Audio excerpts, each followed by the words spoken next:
From the outside, it looked like Kevin Costner had crafted the perfect American dream: his massive Colorado ranch, his 18-year marriage to Christine Baumgartner, and the legendary career that made him Hollywood's quiet king.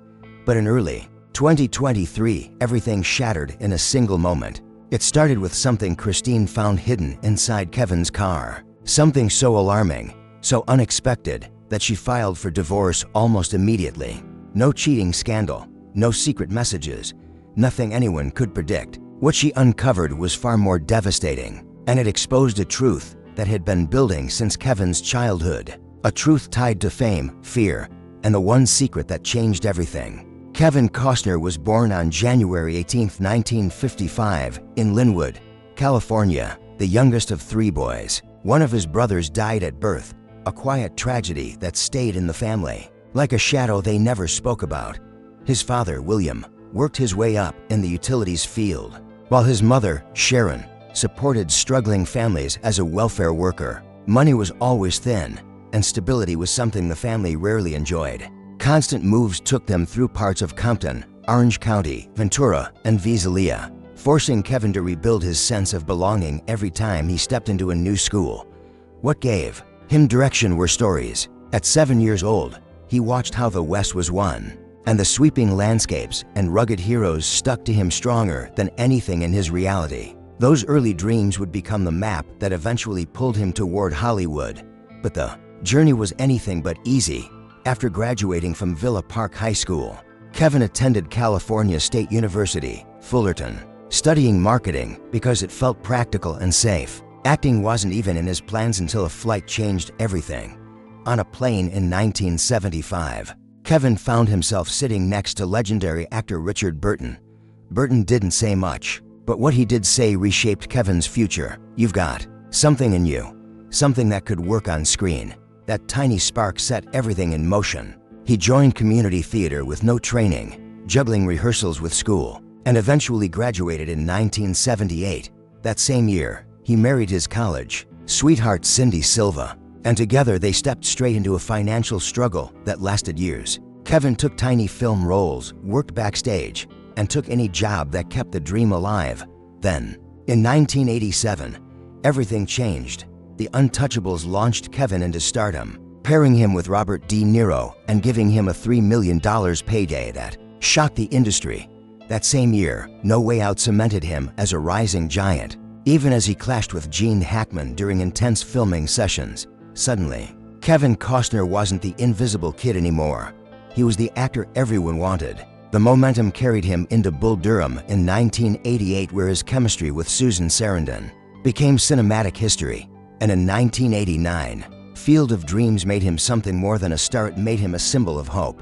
He believed in the film so deeply that he personally funded reshoots when the studio refused.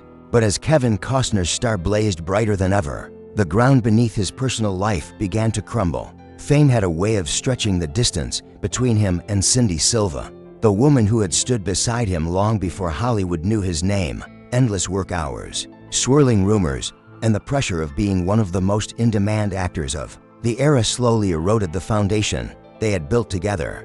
By 1994, the marriage that once seemed unshakable collapsed under the weight of success, ending in a staggering settlement rumored to be around $80 million, a number so massive it instantly became Hollywood legend.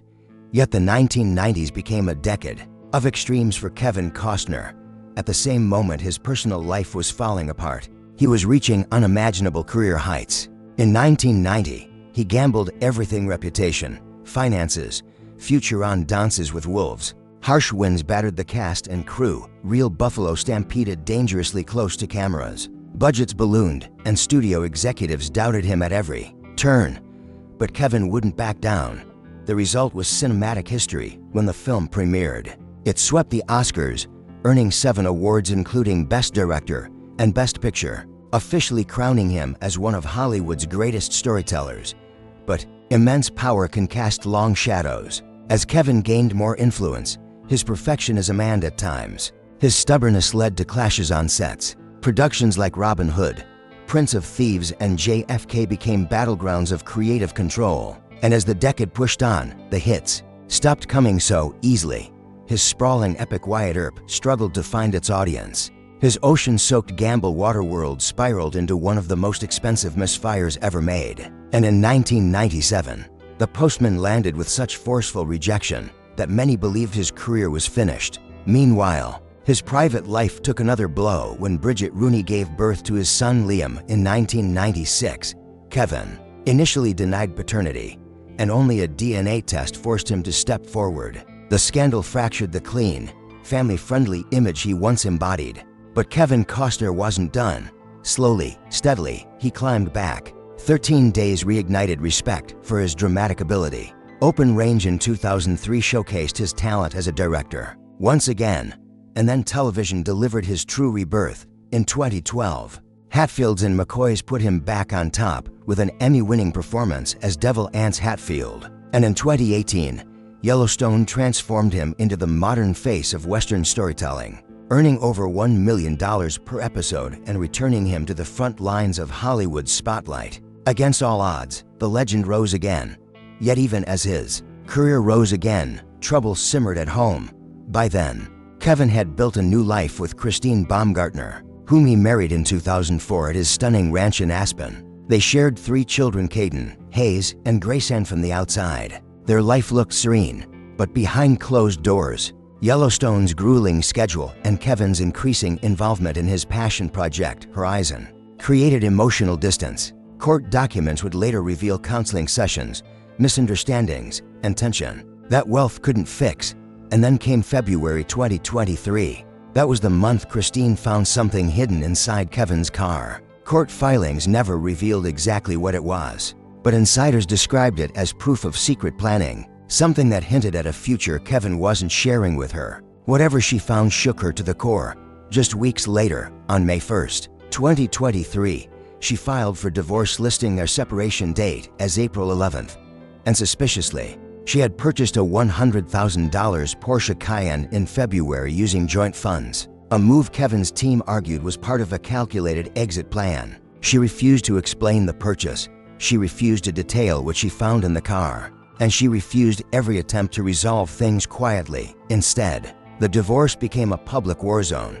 Christine demanded $148,000 a month in child support. Kevin countered with $63,000 to $109 for 2 days in September 2023. Their financial lives were dissected in court. Her designer handbags, their ranch bills, every shared expense turned into evidence. When the judge finally ruled, Kevin won. The court agreed with his offer, noting that Christine's demands overshot what the children actually needed. But the battles didn't stop there. She had taken $90,000 in cash advances and $25,000 in legal charges on their shared card, a move Kevin's lawyers argued was intentional. A judge ordered her to repay a portion of his legal fees. The prenup became another battlefield. Their ranch in Santa Barbara, their property in Aspen, every asset was scrutinized, debated, weaponized. When the settlement was finally reached in September 2023, both sides walked away exhausted. Their divorce became official in February 2024. And then, new chapters started writing themselves. Christine moved forward with financier Josh Connor, accepting a proposal on a quiet Santa Barbara beach in January 2025. Kevin briefly dated singer Jewel, though he insisted he had no plans to marry again. But as his personal life shifted, a new storm rolled in. In 2025, stunt double Devin Labella filed a lawsuit accusing Kevin and his production team of forcing her into an unscripted assault scene while filming Horizon. Chapter 2. She claimed there was no intimacy coordinator present and that safety rules were ignored. Kevin's team denied everything, but courts allowed the lawsuit to move forward, and unions later confirmed violations. It became another public battle, casting a shadow over the massive 4-part project Kevin had mortgaged land and invested $38 million of his own money into, even as critics questioned his decisions. And the box office for the first Horizon installment disappointed. Kevin Costner insisted he would finish the saga no matter the cost. Today, he says his focus is on his children, on healing, and on carrying the projects he believes in across the finish line. His life has become something like the westerns he loves, filled with long roads, broken hearts, unexpected gunfire, and the stubborn resilience of a man who refuses to stop writing. even when the storms close in. And that moment in February 2023, the discovery hidden inside that car became the spark that unraveled a marriage the world believed was unbreakable. It proved that even legends like Kevin Costner carry secrets, capable of changing everything once exposed. If you want more unbelievable stories behind Hollywood's biggest names, make sure to like, share, and subscribe for the next chapter. Thanks for watching.